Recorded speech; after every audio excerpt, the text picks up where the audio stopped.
All right, so let's bring in Arabile Gumede back into the conversation with regards to the latest at OR Tambo International Airport. Arabile, a very good morning to you once again.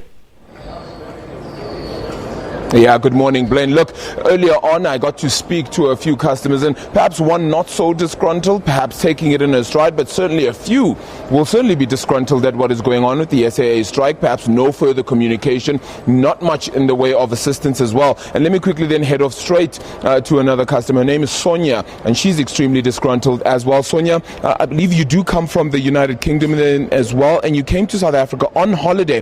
Please would you just share some of your plans with us, if you don't mind me asking? Okay, well, came on holiday to South Africa to go to Cape Town for a week and then travel up the East Coast visiting the game reserve, and wanted to finish off with a trip up to Victoria Falls for a couple of days to see obviously this iconic sightseeing. And now, because of misinformation and everything else, the whole part of this last part of the trip is cancelled.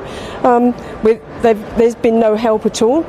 We've been misinformed. We came to Johannesburg yesterday and were told that because we had a flight going up to Zimbabwe that we would be able to fly today. We came to the airport. When we got here, we just got told to join a queue, and for a whole hour nobody spoke to us. The queue didn't move.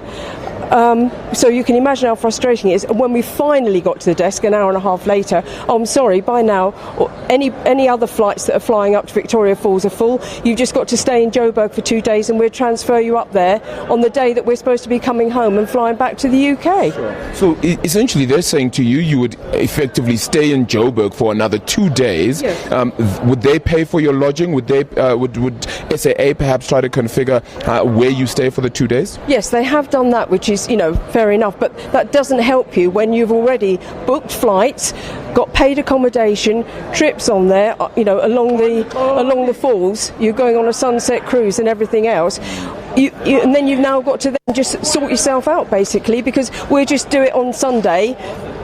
But that's no help because I've already got international flights booked home on. Indeed. So what happens from here on with your other international flights booked back home? I mean, you have to try and reschedule those. Yes, we've got to try and sort that out ourselves now. We've got to go to British Airways and see what they can do for us. Otherwise, we've just got to accept the flight that we did have on Sunday and just sit around here for another 48 hours. Yeah, I know we were speaking off air then as well about how it was just such a dream as well to want to see Vic Falls, especially now. Well, that's right, because at my age, I'm not likely to be coming back. I wanted to do the whole dream in one go, from Cape Town, which was absolutely amazing, up to there. But to come to the airport and to get no information, they just offhand just don't really care, and to be misinformed in Port Elizabeth that when you got to this airport that after one night you could carry on, but now you've got to stay 3 nights here. It's just unacceptable, I'm afraid. Yeah. And despite them putting you up, it's not as if you want to spend another 2 days in Johannesburg anyway. I mean, I'm not being rude, but what is there to see in Johannesburg? It's just an airport town and just another just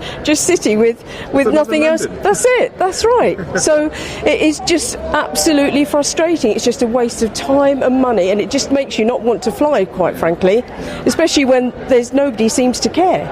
I'm really, really sorry, Sonia. I certainly hope that the pleas are certainly heard and that indeed a plan is made for you in due course. Blaine, it tells you the story, doesn't it? It tells you exactly what is going on right now and how disgruntled certainly customers of SAA certainly are trying to perhaps navigate, even if it is the smallest and most meaningful of holidays.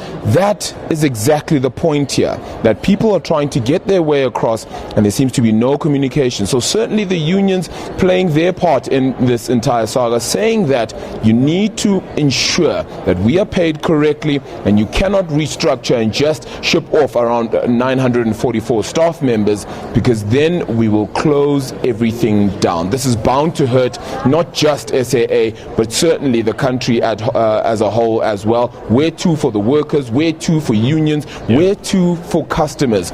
Does this extend beyond the 2 days as well, is going to be the next question. It's not just about cost, but certainly about convenience as well. Blaine.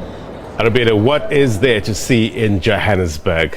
But you, on a serious note, you can understand the passengers' frustration with regards to travel plans, and I guess this has a ripple effect on tourism as well. You heard her, she's of a certain age, and she wanted to come here and do it all now at this time, but unfortunately, she has to go through this. So Arabile Gubede is going to keep a close eye on the situation there at OR Tambo International Airport. We're going to take a quick break, get you more news next.